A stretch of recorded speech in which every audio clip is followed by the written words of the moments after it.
Hey Calvary Hill. So this past Sunday, we continued in our series in talking about the next steps that we all need to take in our relationship with Jesus. And we looked at the story of the Israelites and how God, He brought them out of Egypt, but He actually needed to bring Egypt out of them as well. We talked about the need to find freedom, and we looked at Numbers chapter 14, an interesting moment that takes place where God, He actually set them free. They've been free for 2 years at this point, and they reached a point where they were about to go and do a hard thing. They needed to go into the promised land and take it over, and we see this moment happen. Numbers chapter 14, verse 4, it says, "Then they plotted among themselves, let's choose a new leader and go back to Egypt."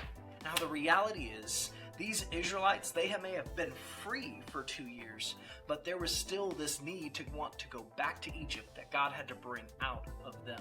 And how important it is for us to find freedom as well, to recognize the miracles that God has done in our past, but that He has so much more for us than to live the way we're living today. I pray we as a church, we would find freedom. Recognize that freedom may not happen in a moment. It may be a process.